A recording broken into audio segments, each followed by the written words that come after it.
إن الحمد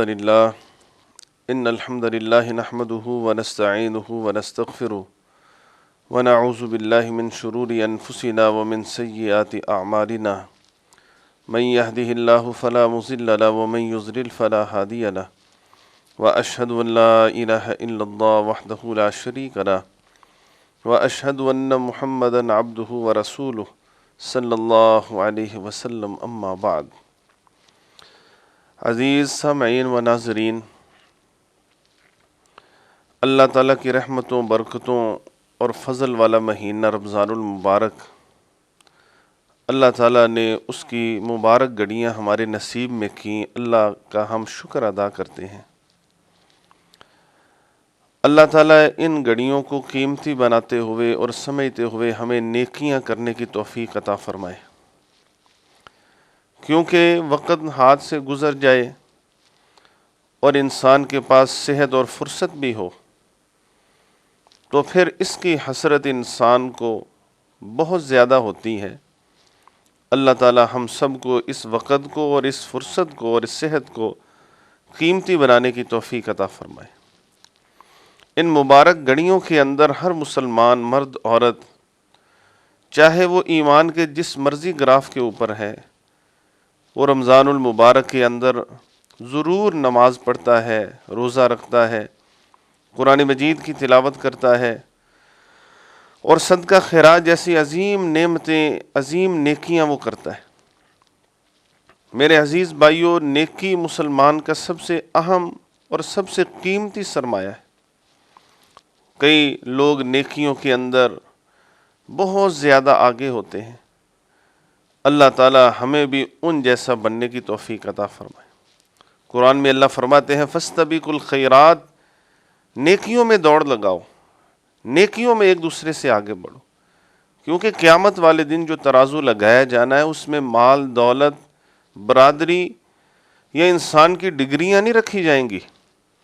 قیامت والے دن جو نامہ اعمال تولا جائے گا اور ترازو لگایا جائے گا، جس کا محافظ جبریل امین ہے، جس کی بنیاد پہ انسان کے جنتی دوزخی ہونے کا فیصلہ ہوگا، وہ نیکیوں کا ترازو ہوگا۔ فَأَمَّا مَنْ أُوتِيَ كِتَابَهُ بِيَمِينِهِ، جس بندے کو نامہ اعمال دائیں ہاتھ میں ملے گا، وہ دائیں ہاتھ میں نامہ اعمال اس وقت ملے گا فَأَمَّا مَنْ ثَقُلَتْ مَوَازِينُهُ فَهُوَ فِي عِيشَةٍ رَاضِيَةٍ، جس کا نامہ اعمال دائیں ہاتھ میں ملے گا اس کے نیکیوں کا ترازو بہت وزنی ہوگا۔ اور نیکیوں کے اندر ہمارے نبی صلی اللہ علیہ وسلم سب سے آگے ہیں۔ آپ صلی اللہ علیہ وسلم کے بعد ساری امتوں میں سب سے افضل انسان حضرت ابو بکر صدیق رضی اللہ تعالیٰ عنہ بہت آگے۔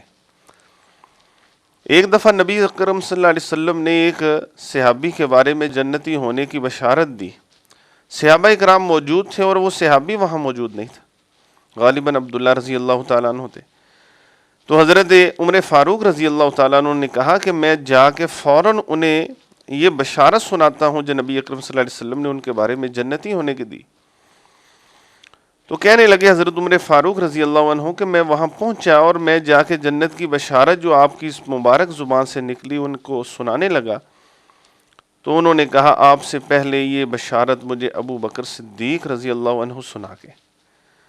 تو حضرت عمر فاروق رضی اللہ تعالیٰ عنہ کی زبان سے بے ساختہ یہ الفاظ نکلے کہ ابو بکر کی کیا بات ہے، فَإِنَّهُ سَبَّاقٌ فِي الْخَيْرَاتِ، ہر نیکیوں کے سب سے پہلے دانے کے اوپر اور سب سے پہلے اور سب سے آگے ابو بکر صدیق ہی ہوتے ہیں۔ تو میرے عزیز بھائیو، جو اصل مسلمان اور مومن کا سرمایہ نیکیاں ہیں، کیوں نہ اس کی حفاظت کریں، کیونکہ قیامت والے دن کوئی ایسے لوگ بھی آئیں گے جن کی نیکیاں تو بہت ہوں گی، لیکن یا تو ان کا وزن نہیں ہوگا یا ہوا کے ذرات میں انہیں اڑا دیا جائے گا، ان نیکیوں کی حفاظت نہیں کی گئی ہوگی۔ نیکی سب سے قیمتی جو موتی ہے، سب سے قیمتی چیز ہے، اس کی حفاظت ضروری ہے۔ نیکی کرنا بھی بہت مشکل کام ہے، لیکن اس سے مشکل کام ہے اس کی حفاظت کرنا۔ اللہ تعالی ہمیں اس کی حفاظت کی توفیق عطا فرمائے۔ اور یہ 6 عمل ہیں جن کا ہمیں نیکی کرتے وقت خیال رکھنا انتہائی ضروری ہے۔ وہ 6 عمل میں آپ کے سامنے اور وہ 6 چیزیں آپ کے سامنے میں رکھ دیتا ہوں۔ سب سے پہلی چیز یہ ہے جو نیکی کو تباہ کر دیتی ہے، وہ شرک ہے۔ شرک جو ہے وہ نیکی کو تباہ کر دیتا ہے۔ مشرک کا کوئی عمل اللہ کے ہاں قبول نہیں، اور اللہ نہ کرے 1000 دفعہ اس بات سے اللہ کی پناہ مانگتے ہیں کہ اگر شرک میں موت آ گئی پھر تو بیڑا ہی غرق ہو گیا، کیونکہ اللہ کا فرمان ان اللہ لا یغفر ان یشرک بہ ویغفر ما دون ذلک لمن یشاء۔ اللہ نے یہ فیصلہ سنا دیا ہے کہ میں شرک کے علاوہ جو مرضی چاہوں گا تو گناہ معاف کر دوں گا، لیکن شرک کو معاف نہیں کروں۔ تو اس لیے نیکی کرتے وقت شرک سے بچنا ہے، اور نیکی کرتے وقت توحید کے اوپر اپنی زندگی اور توحید کے اوپر کاربند رہنا ہے۔ اور توحید یہ ہے کہ دعا بھی اللہ سے، سجدہ بھی اللہ کے لیے، رکوع بھی اللہ کے لیے، عزت و ذلت کا مالک بھی اللہ، اور انسان کے ہر فیصلے کا مختار بھی اللہ کے پاس ہے۔ داتا گنج بخش اللہ تعالیٰ کی ذات ہے، اور اللہ تعالیٰ ہی ہر چیز کا مالک و خالق و مختار ہے۔ اللہ ہی فیصلے جیسے چاہے ہوں کرتے ہیں، وہی عزت و ذلت کا مالک ہے۔ تو سب سے پہلی چیز جو نیکی کرتے وقت ہم نے ذہن میں رکھنی ہے وہ توحید ہے، اور شرک سے بچنا ہے۔ نبی اکرم صلی اللہ علیہ وسلم نے فرمایا کہ حاجی حج کے لیے جس وقت جاتا ہے تو آپ دیکھیں حاجی کہتا ہے لبیک اللہم لبیک، اے اللہ میں حاضر ہوں۔ تو آپ دیکھیں وہ کہتا ہے میں حاضر ہوں، اللہ تعالیٰ فرماتا ہے تیری حاضری اس وقت قبول ہوگی تو پہلے یہ بتا تیرا میرے بارے میں عقیدہ اور ذہن کیا ہے؟ تو آگے سے حاجی کہتا ہے لا شریک لک، اے اللہ تیرا کوئی شریک نہیں۔ تو اس لیے اس وقت پھر اس کی حاضری اور اس کا وہ عمل اللہ کے ہاں قبول ہو جاتا ہے جس وقت وہ توحید کا ذکر کرتا ہے اور وہ توحید پہ قائم رہتا ہے اور شرک سے بچتا ہے۔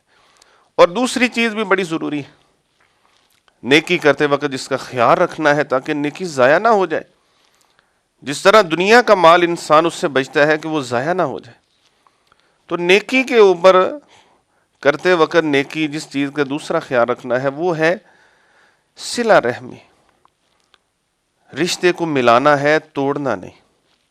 جو لوگ رشتہ توڑ دیتے ہیں، دوستی توڑ دیتے ہیں اپنی ذات کے لیے، اللہ رسول کے لیے نہیں، اپنی ذات کے لیے رشتوں کو توڑتے ہیں، تو اللہ تعالیٰ بھی فرماتے ہیں کہ جب تک یہ دونوں آپس میں راضی نہیں ہو جاتے اس وقت تک ان کا کوئی عمل قبول نہیں کیا جائے۔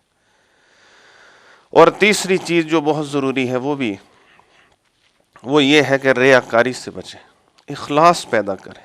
ریاکاری عمل کو ضائع کر دیتی ہے۔ ریاکار آدمی کا عمل اللہ فرمائیں گے جس کو سنایا دکھایا اس نے سن لیا اور دیکھ لیا، اب میرے ہاں تیرے قیامت والے دن تیرے لیے کوئی اجر نہیں ہے۔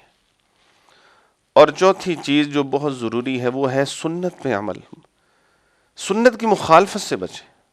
جو بندہ سنت کی مخالفت کرتا ہے اس کا بھی عمل کوئی قبول نہیں کیا جاتا۔ آپ کا سچا فرمان ہے من عمل عملا لیس علیہ امرنا فہو رد، جو عمل میرے طریقے کے مطابق نہیں وہ مردود ہے۔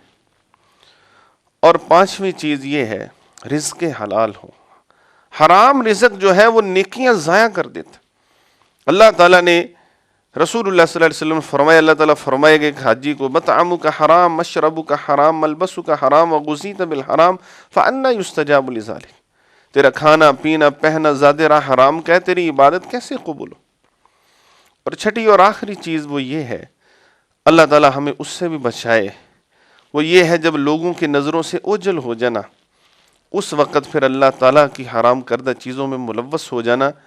حضرت صوبان کہتے ہیں نبی اکرم صلی اللہ علیہ وسلم کا فرمان ہے میں اپنی امت کے ایسے لوگوں کو جانتا ہوں جن کی نیکیاں تہامہ پہاڑ جتنی ہوں گی لیکن اللہ ریت کے ذرات کی طرح ان کو اڑا دے گا، ان کا کوئی وزن نہیں ہوگا۔ حضرت صوبان کہتے ہیں میں نبی اکرم صلی اللہ علیہ وسلم سے پوچھا ہمیں بتائیں وہ کون سے ہیں تاکہ ہم بچیں ان سے۔ فرمایا وہ تمہارے ہی بھائی ہیں، تمہارے جیسا قیام کریں گے، لیکن جب لوگوں سے الگ تھلگ ہوں گے، خلوت میں جائیں گے، تو اس وقت اللہ تعالیٰ کی حرام کردہ چیزوں سے وہ اپنے آپ کو آلودہ کر لیں گے اور اپنے رب کو ناراض کر لیں گے، ان کی نیکیاں ضائع ہو جائیں گی۔ یہ 6 چیزیں ہیں، اللہ ہمیں اس سے بچائے، شرک سے اور قطع تعلقی سے اور ریاکاری سے اور نبی اکرم صلی اللہ علیہ وسلم کی سنت کی مخالفت سے، رزق حرام سے، اور جس وقت ہم خلوت میں جائیں تو اللہ تعالیٰ کی حرام کردہ چیزوں کی ارتکاب کرنے سے اللہ ہم ان 6 چیزوں سے بچائے اور ہماری نیکیوں کو اللہ قائم دائم رکھے، اور قیامت والے دن صحیح سلامت ہمارے نیکیوں کے ترازو میں اسے ڈال کے ہمیں کامیاب کر دے۔ آمین۔ وآخر دعوانا ان الحمد للہ رب العالمین۔